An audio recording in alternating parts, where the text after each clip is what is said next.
Hola muchachas, ¿cómo están? Entonces les vamos a mostrar más o menos cómo quedaría la exposición para que ustedes le peguen una miradita, todo lo que quieran adicionar de una. Entonces la haríamos, pues la cogeríamos de esta forma. Entonces, buenas tardes niños, ¿cómo están? En este momento les vamos a presentar nuestro experimento de la Feria de la Ciencia, que se va a fundamentar en la bobina de Tesla.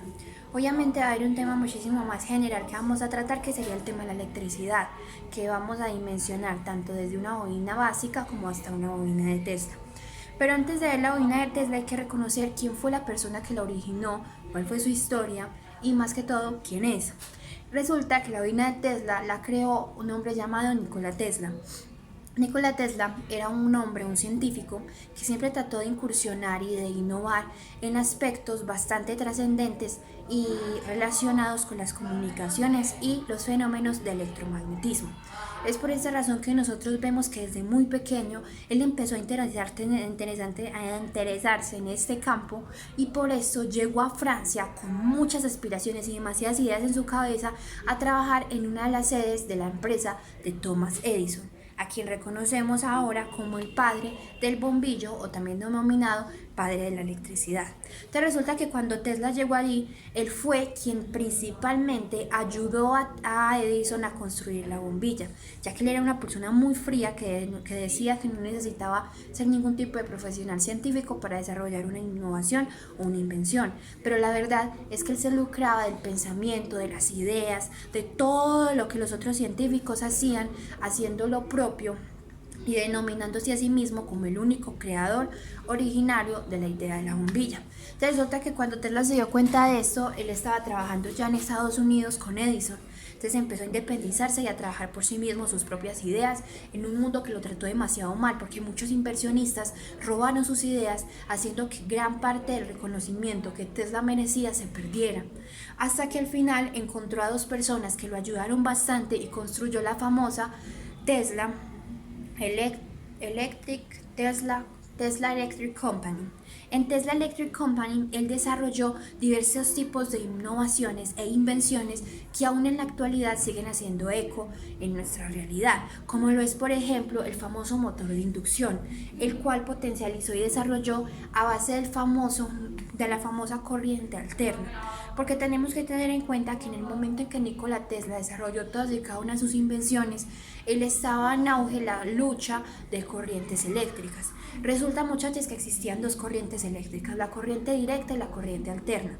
La corriente alterna fue la que apoyó a nuestro científico Nikola Tesla, mientras que Thomas Edison apoyaba la directa. Entonces les voy a mostrar en este gráfico qué es cada uno. Entonces, la corriente directa es aquella en donde la carga positiva y la carga negativa son dos líneas totalmente rectas. Siempre, es decir, que la conexión eléctrica con cualquier tipo de circuito, proceso o instrumento eléctrico era directo, no había ningún tipo de ondas o de transiciones a otras direcciones. Mientras que la corriente alterna era aquella que se desarrollaba por medio de un sistema senoídico, que es lo que veíamos con Juanfe, en donde la transmisión de las comunicaciones se daba a través de ondas. Es por ello que vemos que las ondas que estaban hacia arriba eran las cargas positivas y las ondas que iban hacia abajo eran las cargas negativas. Pero lo que sucedió es que Tesla apoyó demasiado la corriente alterna y empezó a desarrollarla y a potencializarla cada vez más. Es por eso que el motor de inducción ahora en la actualidad en cualquier auto o en cualquier sistema eléctrico siempre va a tener la característica de estar ondulado o de mantener una línea de seno.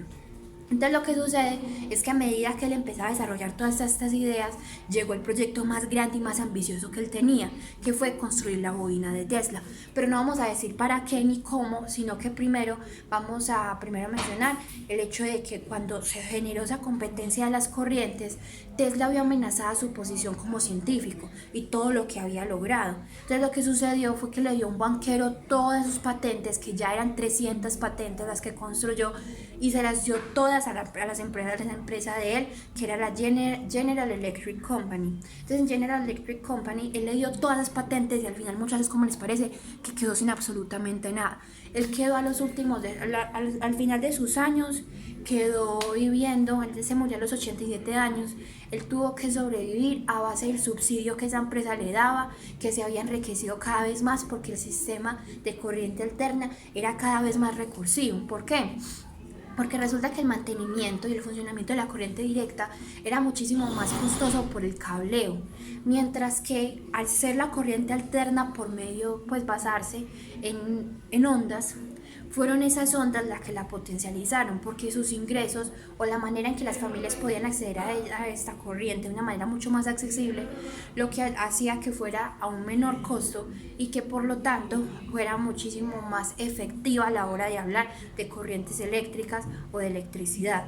Por eso que al final la corriente alterna ganó la batalla, haciendo que Tesla se arrepintiera de haber dado todos sus derechos o patentes sobre todo lo que inventó, y perdiendo absolutamente todo y viviendo bajo la sombra del que ahora denominan padre de la electricidad, que es Edison, cuando en realidad el verdadero padre de la electricidad es Nikola Tesla. Entonces es algo bastante importante que reconocer, porque muchas de las invenciones y de lo que él generó no se le reconoce.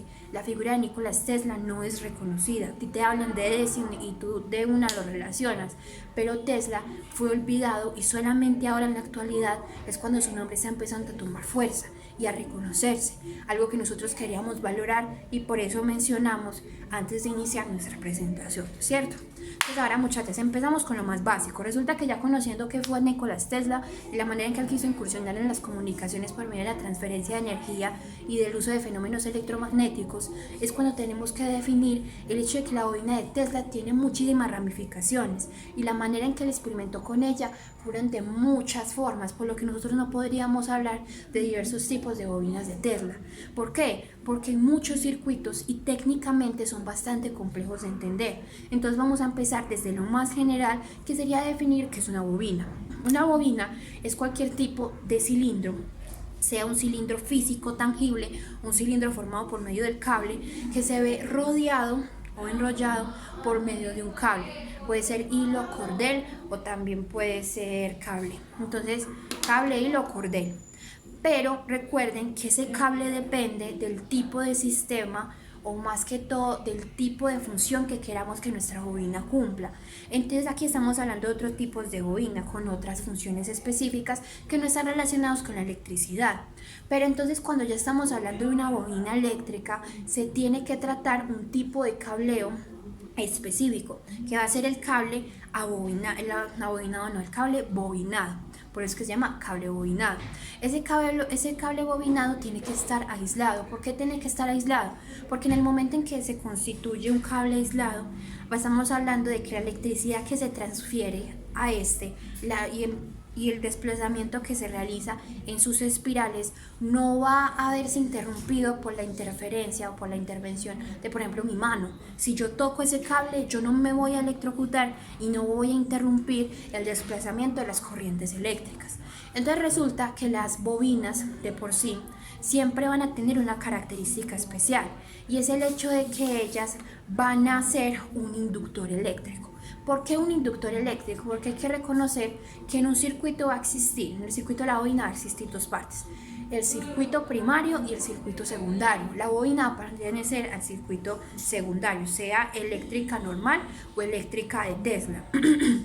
Entonces el circuito primario va a ser el activo, pero la bobina siempre va a pertenecer al circuito pasivo. ¿Por qué el circuito pasivo? Porque ella en ningún momento se va a mover ni se va a desplazar. Ella solamente va a ser un conducto de ¿qué? Recepción, transformación y transmisión de energía. Ella nunca va a consumir esa energía, sino que la va a utilizar para dársela a otro tipo de sistema, dependiendo de la función que queremos que cumpla nuestra bobina. Es por eso que vamos a decir que es justamente por medio de las vueltas que permite, el desplazamiento de la energía que permite tener, que el alambre se encuentra enrollado en forma de hélices. ¿Formando qué? Formando diferentes tipos de espiras por las que va a pasar la corriente eléctrica. Pero entonces cuando la corriente eléctrica empieza a fluir, genera lo que vamos a llamar el flujo eléctrico. Ese flujo eléctrico va a ser el que va a permitir que el fenómeno que fundamenta y que rige a la bobina se desarrolle. Ese fenómeno se va a llamar el fenómeno de la inducción. Entonces, ¿qué sucede con el fenómeno de la inducción? Resulta que yo tengo la bobina en este momento en mi mano, ¿cierto? Entonces la bobina va a tener diversos tipos de espiras. Cuando yo miro las espiras en la bobina, ellas van a empezar a girar. Entonces el fenómeno de la inducción es el siguiente. Yo voy a tener una bobina grande que va a estar enrollada por otra bobina pequeña. Recuerden que la bobina se va a dividir en una bobina primaria y una bobina secundaria. La bobina primaria es la que va a tener el alambre más grueso, mientras que la bobina secundaria es la que va a tener el alambre más delgado, pero que va a dar muchísimas más vueltas. Por eso en la bobina primaria únicamente se recomiendan 2 o 3 vueltas máximo, mientras que en la bobina secundaria se pueden tener entre 35 a 45 vueltas, por lo que diríamos que la tensión y más que todo la cercanía del alambre en la segunda bobina sería muchísimo más, por lo que serían muchísimas más vueltas las que daría la electricidad. Entonces lo que sucede, muchachas, es lo siguiente. Ustedes ven que estas serían, digamos así, las espiras. Son muchísimas más. Cuando la energía llega a la bobina se va a desarrollar lo que vamos a llamar un flujo eléctrico. Ese flujo eléctrico va a hacer que la corriente empiece a desplazarse en el sentido de las espiras. Entonces empieza a girar, empieza a girar, empieza a girar, empieza a girar hasta que llega al punto máximo. Y resulta que es justamente esos giros los que generan que se produzca un campo electromagnético. Ese campo electromagnético se va a alimentar de la energía que permita a la bobina primaria tener a través del movimiento de los circuitos, del movimiento de las corrientes eléctricas. Entonces, por ejemplo, de tierra, que es la base, llega a la primera bobina la energía o el voltaje, que va a tener más carga de tensión, pero menor carga eléctrica. Entonces, lo que va a suceder es que va a empezar a desplazarse, y por ese desplazamiento se va a generar un campo magnético. Ese campo magnético va a atraer a la segunda bobina, haciendo que la misma ya empiece a hacer recorrer o a generar el desplazamiento de la energía a través de sus espiras. Entonces empieza a desplazar, se empieza a desplazar, se empieza a desplazar. Justamente por ese movimiento helio, pues digamos así circular, es que el campo magnético se empieza a formar de esta manera. Entonces se empieza a mover, el campo magnético empieza. Entonces, a medida que el circuito se deje más tiempo, lo que sucede es que el campo magnético se va a fortalecer cada vez más y va a ser más fuerte o más potente, haciendo que, por ejemplo, se pueda encender muchísimo más fácil y de una manera mucho más evidente la bombilla.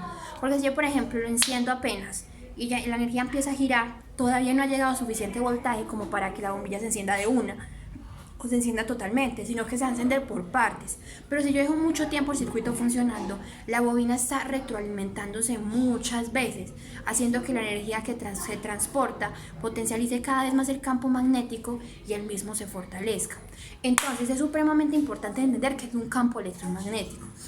El campo electromagnético es el que contiene de por sí la carga o corriente eléctrica que se transporta a través de la bobina. Es por eso que él se va a ver alimentado siempre por el movimiento de las corrientes o de las cargas eléctricas. Entonces recuerden siempre esto. El campo electromagnético se forma por medio del movimiento de las cargas eléctricas a través de las espiras de la bobina. Hay 2 bobinas, no se les olvide. Bobina primaria o bobina A, que es la que se encuentra ligada a tierra, y bobina B, que es la larga, que es la que se encuentra enrollada muchísimas veces. Ya les voy a mandar una fotico de eso, que ya les paso las partes de la bobina. Entonces algo supremamente importante, reconocer esa parte de las funciones. Pero entonces nosotros decimos, bueno, ya reconocemos qué fenómeno constituye pues la bobina, la autoinducción y la relación que tiene con el electromagnetismo. No se les olvide que la autoinducción es un proceso nato en la bobina que permite que la energía que se desplaza en la bobina A atraiga a la bobina B y haga que esa bobina B empiece a desplazar esa misma cantidad de corriente a través de sus espiras, porque la bobina B no está conectada a tierra, es decir, no está conectada al circuito, mientras que la bobina A sí está conectada al circuito, por lo que diríamos que a la bobina A le llega directamente la energía y cuando esas corrientes se empiezan a mover generan una autoinducción y esa autoinducción hace que ella misma atraiga a la B y la B empieza a desplazar toda esa energía que la A tenía sin necesidad de tener una interacción directa con un circuito de cableado. Entonces cuando ya empieza a moverse esa energía, es cuando se empieza a fortalecer cada vez más el campo electromagnético, formando un sistema de alimentación, recepción, transformación y transferencia.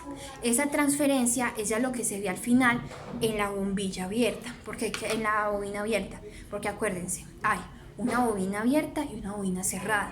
Nuestra bobina es ambas, es decir, nuestra bobina puede estar abierta y puede estar cerrada y de igual forma presenta el mismo procedimiento y el mismo sistema.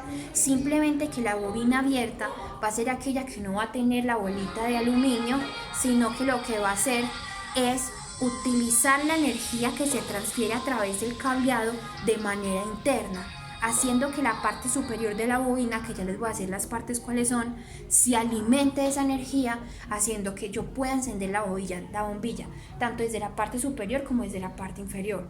Simplemente que acuérdense, la única manera de que haya un campo electromagnético es el movimiento en cargas eléctricas, es decir, si el circuito está funcionando y si la energía se está transmitiendo a la bobina. Si yo paro la carga eléctrica, es decir, si yo paro la fuente de electricidad, que sería la batería, ya no hay voltaje.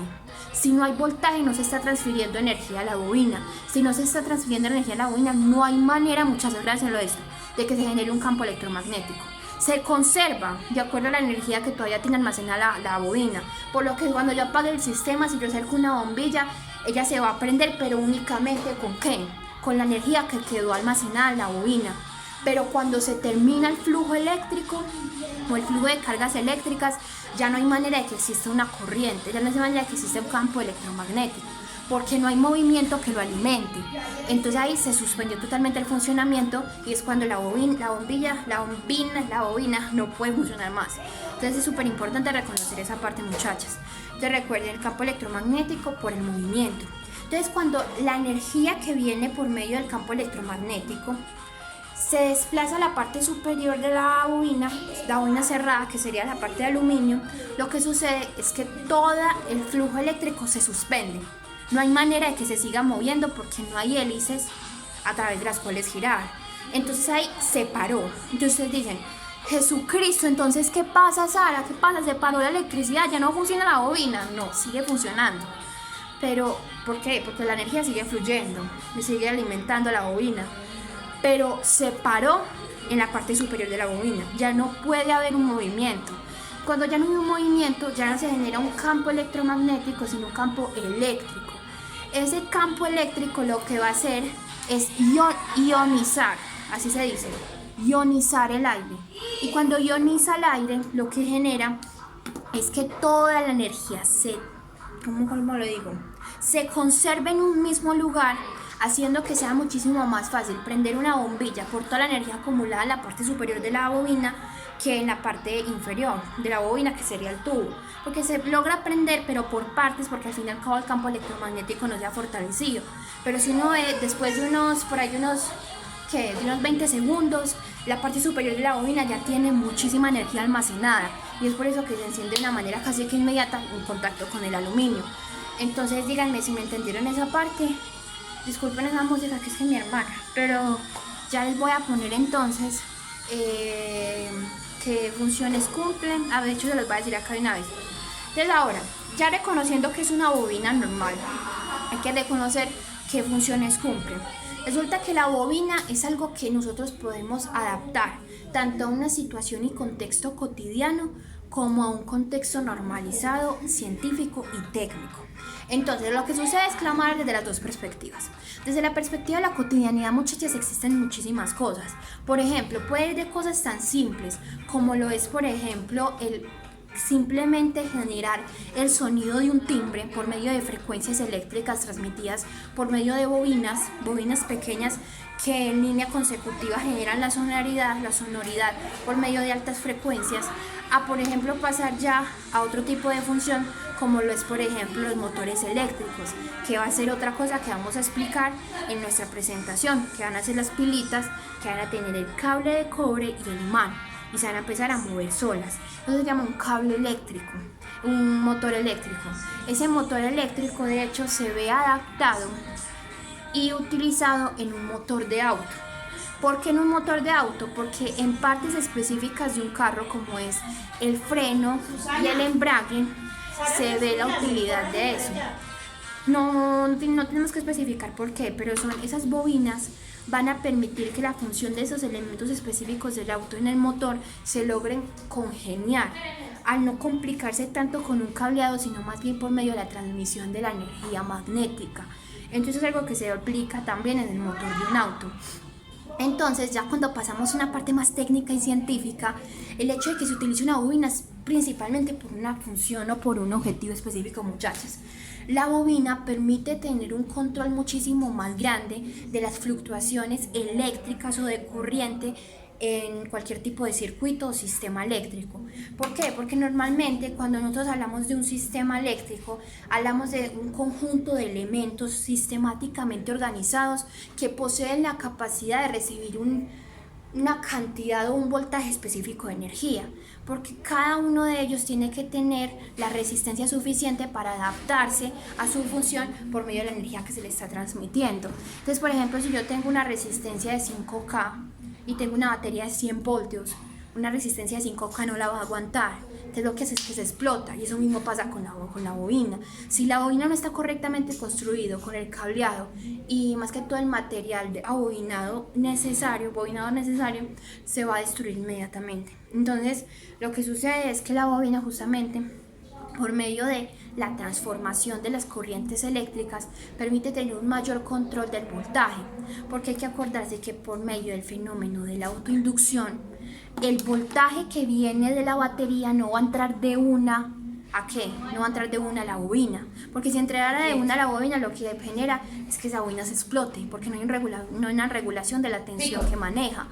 Entonces lo que hace el circuito es, por medio de diferentes elementos, controlar progresivamente esa energía para que de esa manera, cuando entra la bobina, entre bajo la capacidad que puede aguantar el cableado, es decir, el cable que la rodea. Entonces, por esto, que por medio de ese control es que yo puedo llegar a regular las funciones eléctricas a través del flujo electromagnético. Listo, es súper importante esa parte, es sencillita, es más que todo reconocer que la energía no va a entrar del todo, sino que la bobina va a generar un sistema de oposición a la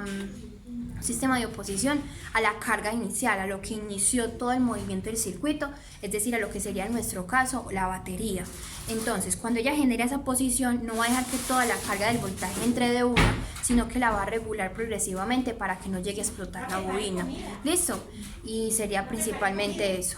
Entonces, súper importante reconocer esa parte, y ya les voy a explicar la parte de la bobina. Entonces, por ejemplo, en partes técnicas, un ejemplo de ello, muchachas, son las electroválvulas. Entonces, resulta que una electroválvula es un mecanismo de este tipo, que está compuesto por dos bobinas. Estas dos bobinas lo que van a permitir es regular la transferencia de voltaje, pero más allá de eso, la recepción de voltaje. Entonces, por ejemplo, nosotros llegamos y tenemos una electroválvula.